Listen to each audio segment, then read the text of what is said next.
প্রচণ্ড বৃষ্টি পড়ছে, তারই মধ্যে পৌঁছে গেছি আমরা বাসুকীনাথ। বৈদ্যনাথ বৈদ্যনাথ ধাম দেওঘর থেকে আমরা চলে এসেছি বাসুকীনাথে।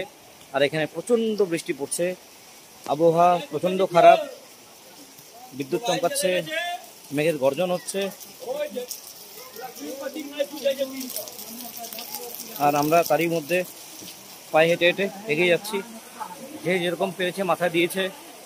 আমার মাথায় আছে আমার ছোট্ট একটা রুমালের মতন, কেউ গামছা মাথা দিয়েছে, কেউ প্লাস্টিক নিয়ে এসছে।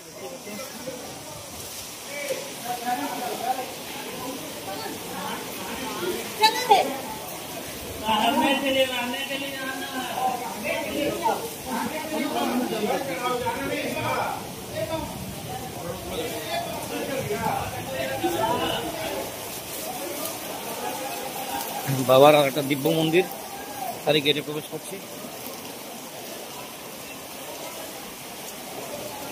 এদিকে প্রবল গর্জন চলছে মেঘেদের।